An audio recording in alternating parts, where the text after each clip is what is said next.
Hi, good morning. Flex ko lang yung mga iba kong mga tanim dito sa garden. Ayan yung ating mga ibang mga halaman. Ayan, mga aglaw. Ang aglaw natin.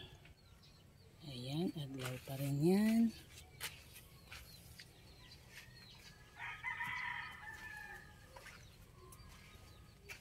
Ayan yung mga, tapos ito yung mga na-propagate kong mga aglaw. Ayan. Ayan, medyo madumi yung mga paso nila kasi nasa lapag sila dati.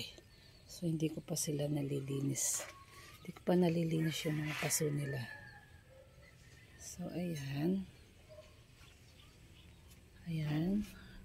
Short video lang po ito para sa reflect yung aking mga ibang ornamental plants. So bukod sa mga bougainvillea, meron din po akong mga ornamental plants. So ayan.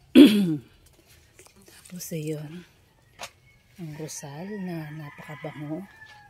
Tapos may mga tanim kaming saging.